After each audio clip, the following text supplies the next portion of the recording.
नमस्कार, जय हिंद। मैं हूँ राजेश डामर। पब्लिक वॉइस में आपका बहुत बहुत स्वागत है। मध्य प्रदेश सरकार ने किसानों को उनके उत्पादन का सही मूल्य मिले उसको लेकर भावांतर योजना शुरू की है, जो विशेष रूप से सोयाबीन की फसल को लेकर प्रारंभ की गई है, जिसका पंजीयन 3 अक्टूबर से 17 अक्टूबर तक चलेगा और 24 अक्टूबर से खरीदी बिक्री का काम शुरू होगा। सोयाबीन की फसल विशेष रूप से मंडी में क्रय विक्रय की जाएगी, जिसको लेकर हमारे संवाददाता मनोज उपाध्याय ने मंडी सचिव से बात की।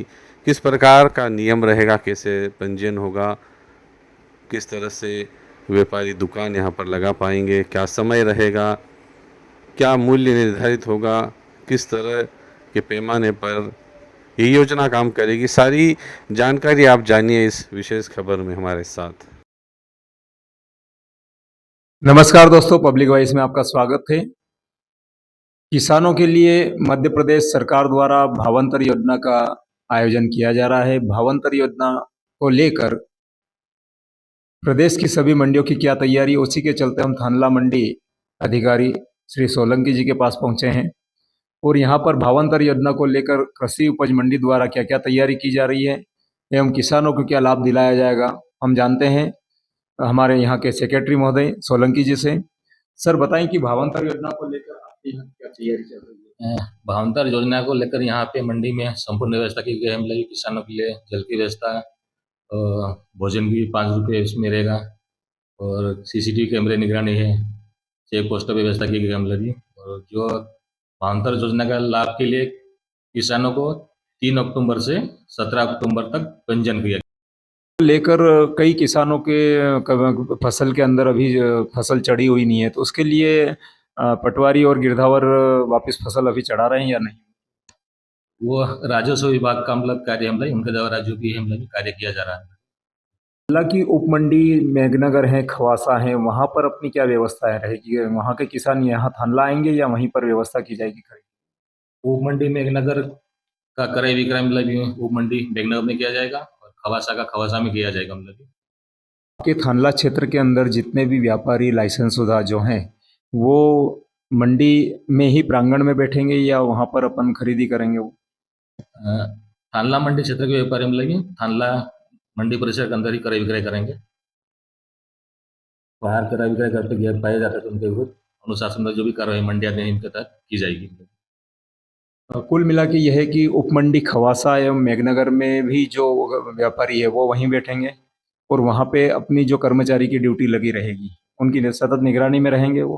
हाँ, अच्छा, कब से अपन इस योजना का प्रारंभ खरीदी बिक्री चालू करेंगे। योजना का जो प्रारंभ होगा मतलब 24 अक्टूबर से 15 जनवरी तक होगा। मतलब और दोनों उपमंडी में मतलब आवश्यक व्यवस्था की जा रही है। मतलब सीसीटीवी कैमरे हैं, टोल काटे हैं, कर्म अपने व्यापारी के बैठक भी ली गई। मतलब पर्याप्त तो उपमंडियों में देखा जाए तो वहां पर पर्याप्त तो सुविधा नहीं है, तो वहां पर भी पर्याप्त सुविधा खरीदी की आप करवाएंगे वहां पर। कराएंगे। शासन की जो योजना है उसका लाभ मतलब सभी किसानों को हम पहुंचाएंगे। मतलब जो डिसाइड होगा वो उसी दिन होगा उसका, किसानों का जो जब सोयाबीन लेकर आएंगे यहाँ पर व्यापारी जब उनकी खरीदी करेंगे तो नीलामी एक बार लगेगी या दिन में 2-3 बार भी अगर किसान आता है नीलामी लगेगी। नीलामी 2 बार होगा। मतलब मुख्य मंडी प्रांगण में सवेरे 10 बजे होगी और दोपहर में 2 बजे होगी। मतलब जो शासन का जो मॉडल रेट निकलेगा प्रदेश के सभी मंडियां हैं उसके जो मॉडल रेट निकलेगा उसके तहत ही मतलब किसानों का उसका लाभ मिलेगा। मतलब अंतरराष्ट्रीय का तो वर्तमान में अपन अभी यहाँ पर आपके थानला मंडी के अंतर्गत कितने किसान होंगे जिनका पंजीयन हो चुका है और कितने बकाए हैं ऐसे कुछ। अ, पूरे झाबुआ जिले में 4,000 समथिंग किसानों का पंजीयन हुआ है और अपना थानला क्षेत्र के अंतर्गत में 200 के समथिंग हुआ अभी पंजीयन।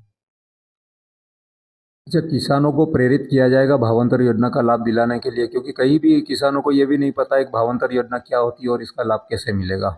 उसके लिए कोई प्रयास अपनी मंडी की ओर से किए जा रहे हैं क्या। किसानों का पंजीयन है तो मतलब अपने मंडी की ओर से मतलब अपना प्रचार वाहन घूम रहा है। मतलब और उसका पेम्पलेट छपा कर भी प्रचार प्रसार किया जा रहा है। मतलब कुल मिला के यह है कि आपने भावांतर योजना का किसानों को लाभ मिल सके। परवलिया काकनवानी क्षेत्र के जो किसान हैं वो अगर यहाँ पर माल लेकर आएंगे तो उनको भी थानला मंडी में ही आना पड़ेगा या वहाँ पर कोई सुविधा। जी, उनको मुख्य मंडी थानला में आना पड़ेगा और काकानवानी जो मंडी वहाँ पे आवश्यक व्यवस्था नहीं होने के कारण उनको यहाँ पे आना पड़ेगा। कुछ किसान ऐसे भी होंगे जिनका माल कम होगा और वो वहीं व्यापारी को देंगे, और व्यापारी अगर खरीद लेते पंजीयन होने के बावजूद, तो उनके खिलाफ आपके द्वारा क्या कार्रवाई की जाएगी? मंडी अधिनियम ओपीडी का जो भी मतलब ये होगा उसके तहत कार्रवाई की जाएगी मतलब जी।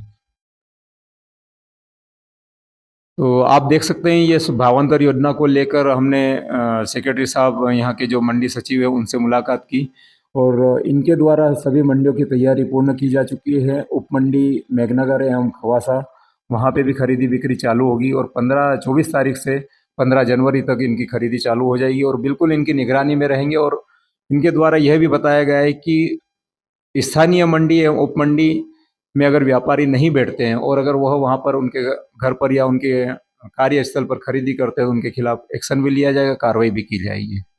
सभी किसानों से पब्लिक वॉइस चैनल एक निवेदन करता है कि आपकी भावांतर योजना के अंतर्गत सोयाबीन खरीदी, जो कि व्यापारी आपको उसका कम भाव देते थे, मगर इस बार मोदी सरकार द्वारा आपको यह पहल लाई गई है, भावांतर योजना चालू किया गया है, जिसमें सोयाबीन खरीदी का पंजीयन आप जितनी भी सहकारी विपणन संस्थाएं, आदिम जाति सेवा संस्थाएं हैं, वहां पर जाकर भी करवा सकते हैं। एमपी ऑनलाइन पर भी जाकर करवा सकते हैं।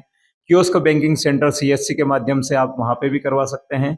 कोई भी किसान वहां पर पंजीयन अपना अवश्य करवाएं।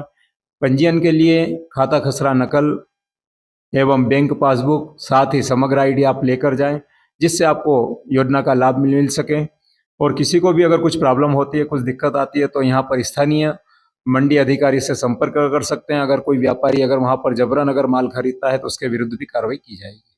भावांतर योजना के अंतर्गत उप मंडी खवासा एवं मेघनगर के अंतर्गत, क्योंकि मेन बड़ी मंडी थानला मंडी है, और खवासा एवं बामनिया में जो मंडी की दयनीय स्थिति है, परंतु भावांतर योजना लागू होते ही मंडी प्रशासन द्वारा वहां पर क्या व्यवस्था की जा रही है, आइए जानते हैं। उप मंडी मेघनगर एवं खवासा में मतलब ये वैकल्पिक व्यवस्था की जा रही है मतलब ये, और जो ई मंडी है मतलब ये वो भी लागू की जा रही है वहाँ पे। तो सर वहाँ देख रेख के लिए वहाँ पर कर्मचारी के अलावा अपने कैमरे वगैरह के लग रहे हैं या नहीं, और वहाँ पूरा गाइडेंस कौन करेगा उसको, कितने कर्मचारी वहाँ पर ड्यूटी लगाई जाएगी उप मंडी में? उप मंडी में मतलब ये जैसे अपने मेघनगर में 3 कर्मचारी तैनात है और खवासा में अभी वर्तमान में 2 है, एक की व्यवस्था और की जा रही है मतलब ये। अगर कभी आवश्यकता लगती है तो आउटसोर्सर से कर्मचारी रखने की कार्रवाई की जाएगी मतलब ये। उप मंडी में 2-2 कैमरे लगाए गए हैं वहाँ पे।